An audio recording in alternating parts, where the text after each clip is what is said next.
time for an update. So I am officially 33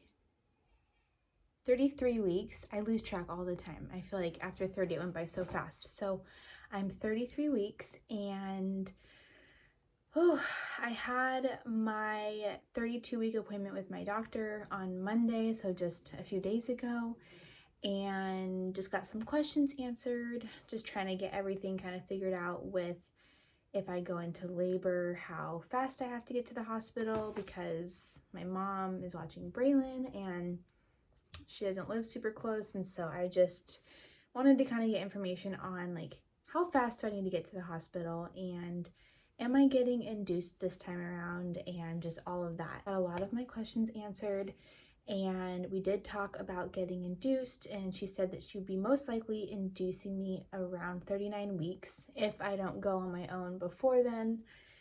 And up until recently, I actually wanted to go on my own and not get induced. That was like the goal this time around. But having a toddler at home changes everything.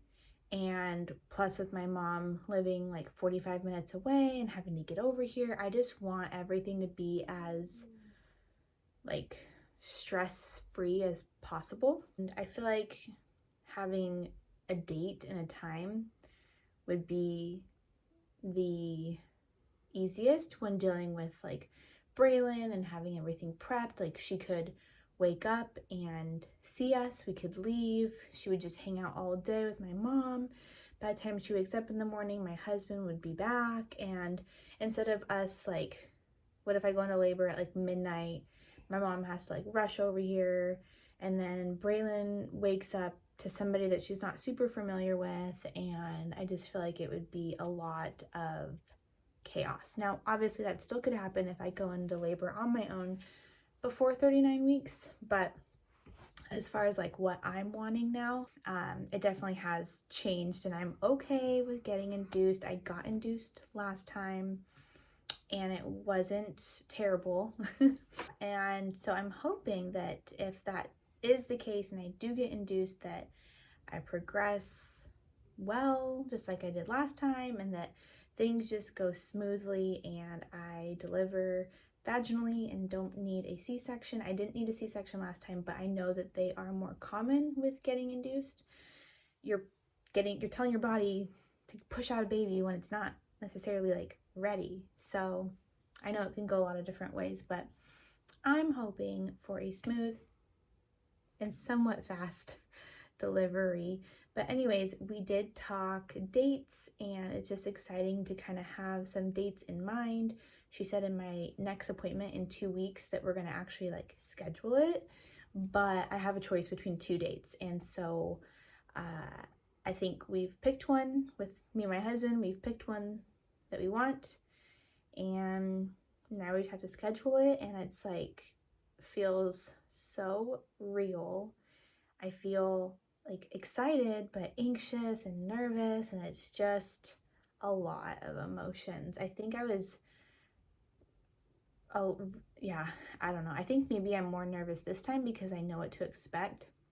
I know like some of the pain and some of the things that happen, and so there's just a lot of emotions. I'm excited to not be pregnant anymore. I'm excited to meet her, but I'm also just nervous because just delivery with anybody, like delivery in general, is just a little nerve-wracking and kind of scary, and there's a lot of unknowns, and so a lot of emotions, but I'm excited that it's getting close. We are only 6 weeks away, so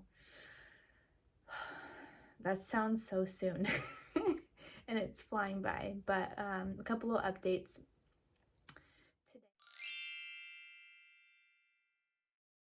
Today is actually my last day of work, and that feels amazing, because honestly the last year working from home with a baby has been so hard. Working from home, like I would say right around the time that she turned a year, it just became increasingly more difficult. Just separation anxiety, crying all the time, like it's just impossible. So now like my husband and I have to switch off watching her while we work, or like I work less hours. And so just to not have to stress out about having to work is going to be really nice. So that's exciting. Today's Friday, April 30th, and my last day. I only work a couple hours now, so it should be an easy day. And it's kind of like a weird feeling because I'm not like coming back, but it is exciting to have one less thing to worry about. Now I just can focus on Braylon, doing things around the house, and just the baby when she gets here, and just all that. And so pretty crazy. Last day of work. And then this weekend we have like a little baby sprinkle for just like our immediate family.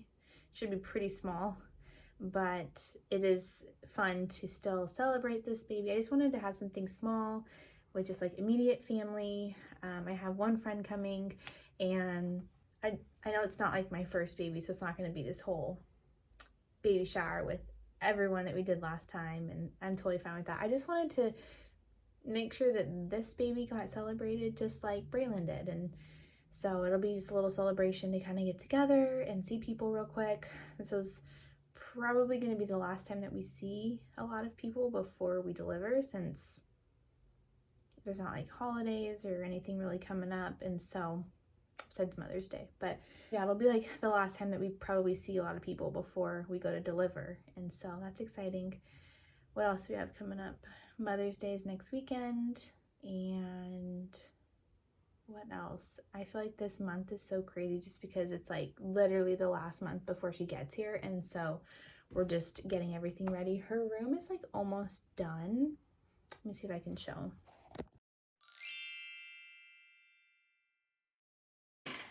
All right, so it's kind of a mess because Braylon plays in here a lot, but let me come over here.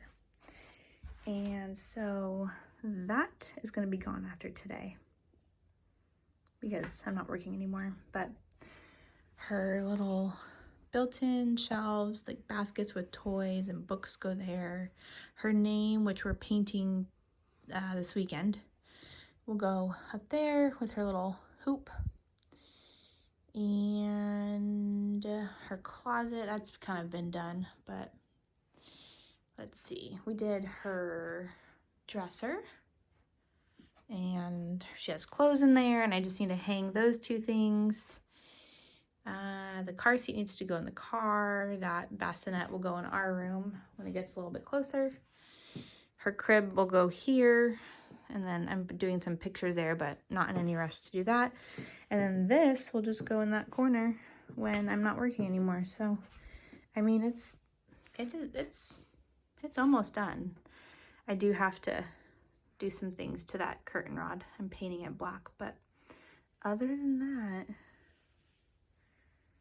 I mean, it's a mess, but that's just because Braylon plays in here. But yeah, it's coming together. It's starting to look like a nursery. Yeah, so things are coming right along. So that's pretty much everything that we have kind of going on right now. I feel like I'm just like nesting, like just getting everything stocked and ready to go so that I don't have to like worry or go anywhere when the baby is born. Oh, I guess I should have mentioned.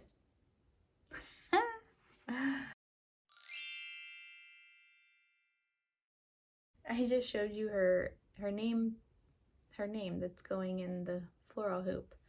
So yeah, I guess I can tell you what her name will be if you didn't already see it. But so we're having a girl, in case you missed the previous videos.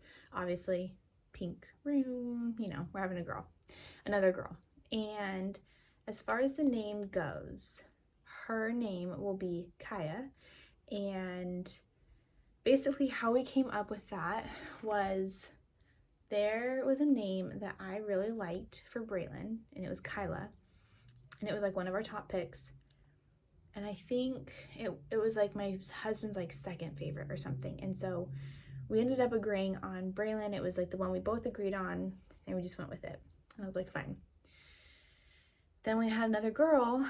I was like, oh, well, maybe we can use the name I liked for Braylon, like Kyla. And I guess like my husband likes it, but he wanted something a little bit more unique, or I don't remember what.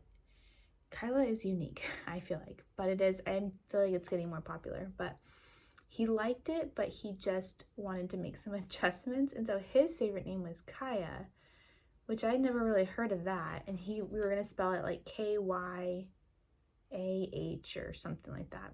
Similar to Kyla, but without the L. And I don't know, I feel like names are so hard. Girl names are really hard for me. And it's really hard to find a name that we both really like. So I liked it, but I wasn't like sold on it. And so he said that if we pick that name, because it's kind of like, it was my idea, but then we just like adjusted it, took out the L, and it also was something that he liked. So it was like a compromise. He said, if we choose that name, I can choose spelling. And so I was like thinking, I really, this is dumb, but I really wanted one of my kids to have my initials. And I would have loved for this baby to start with a C, just like me. And I was trying to figure out if there's a way we could do it with a C. And so I guess there's a way you can spell Kaya with a C, but I looked at it and I'm like, that looks like it says Saya. Or at least that's what I see when I look at it. And I asked some people, and a lot of people said that they say they would pronounce it Kaya. But I mean, obviously it's a unique name. It's not just like Braylon's. It's something that she'll probably get asked many times, how do you pronounce that, or get it mispronounced, but happens to me all the time. So we kind of like decided on that name, and then it just stuck. Like ever since the day that we found out we were having a girl, it just stuck. And people have their opinions and people will think what they want, and it's definitely like a different name and it's spelt kind of weird, and you know, it is what it is, but that's her name. I like it because Braylon's name is a little bit more like strong and not like super girly, which is what I wanted. And then this one's totally different. It is girly, and so it's kind of like a little bit of both. And so Kaya, the way that we spell it, means to rejoice, which is a great meaning. And I think there's some other good meanings too. I think it, like with the different spellings, it means like pure, and I think it might mean forgiveness. I can't remember now because it's been like so long, but has good meaning to it. But anyways, her name will be Kaya, and she'll have the same initials as me, which is fun. But yeah, we've been calling her that. And I mean, granted, it could change, but I have a lot of things printed with her name on it, and so I don't think it's changing anytime soon. So I'm pretty sure her name's gonna be Kaya, but I mean, nothing's official until we put it on her birth certificate. That's how Braylon's name was too, though. As soon as we found out we were having a girl, we spent hours going through the apps and the names and all of these things, and that was just the one we came back to. And that's kind of how Kaya's name was. It's just the one that we both like agreed on, and we kind of like compromised with the name I liked, with the name he liked, and then I got to spell it however I wanted. And so yeah, that's where we're at. One thing that's really different with this pregnancy is I am like out of breath all the time. I feel like it started around maybe like 30 or 31 weeks, but I'm out of breath all the time. Even when I'm just sitting down to eat, obviously when I'm walking and things like that, but even just sometimes sitting down to eat, I'm like, and even right now just talking, I feel like I'm like out of breath. So yeah, a lot of changes, but let me see if I can do a little bump update. Okay, it's kind of, can you see? Yeah, there she is. I feel like I don't look as big as I feel right now, but that's a good spot. Baby Kaya. I think that's kind of all the updates that I have. That's my 33 week update. That's pretty much it. Her name, her nursery, how we've been feeling, my last day of work, baby shower, exciting things. I'm excited to not have work and to just focus on Braylon and Kaya and getting ready and just this last month. So that's my 33-week update, and I will see you later. Bye.